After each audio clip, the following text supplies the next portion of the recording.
La Déferlante, c'est un festival qui a lieu au printemps et l'été. C'est la 15e édition pour cette année pour la Déferlante de printemps.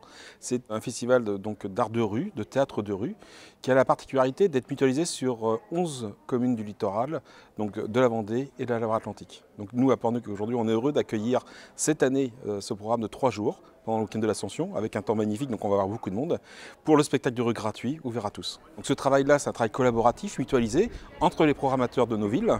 Ça permet aux adjoints et aux élus en charge de la culture de se rencontrer, d'échanger, d'enrichir ce programme culturel, qui est donc sur nos 11 communes de nos 2 départements, sous l'égide quand même des régions Pays de la Loire. Sur une station balnéaire, la programmation culturelle, elle est essentielle. Elle fait partie de l'image de notre ville, de son engagement vis-à-vis de la culture et de son dynamisme. On est attractif, bien sûr, par le sport, par le patrimoine, par la beauté des paysages, par la culture, ça en fait partie. Ça permet évidemment d'animer certains espaces qui sont plus intimistes. Le Jardin de Ray en est un bon exemple.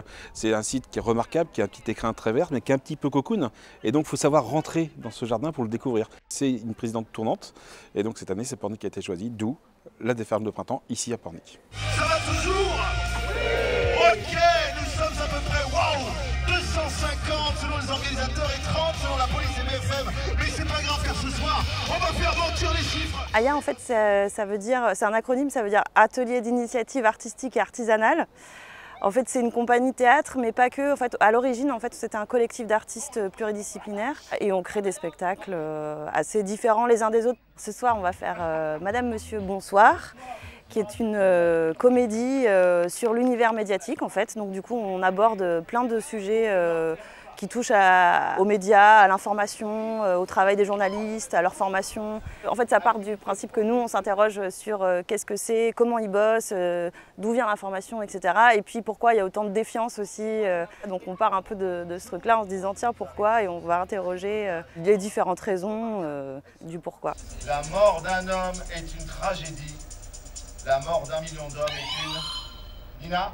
Statistique. Une statistique, absolument, et oui, bravo Nina, on peut l'applaudir très fort, c'est la vainqueur. L'idée c'est de faire une comédie, donc on fait tout ça avec humour, on pousse un peu les situations, parfois jusqu'à l'absurdité, parce que l'idée c'est aussi de se dire bah oui, il y a des choses qui sont absurdes en fait dans la manière de faire. Voilà, on se dit tiens, jusqu'où ça va aller en fait, donc on pousse un peu les curseurs pour se dire bah tiens, ça pourrait aller jusque là.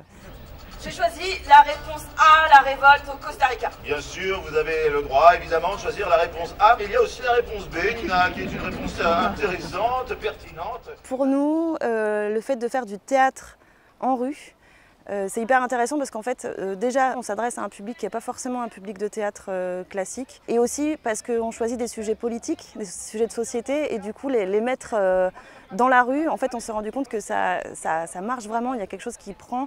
On va chercher l'interaction, c'est ça qui nous intéresse, en fait, aussi, c'est ce dialogue. Le public fait partie du spectacle. Il y a une liberté, en fait, beaucoup plus grande en rue pour ça.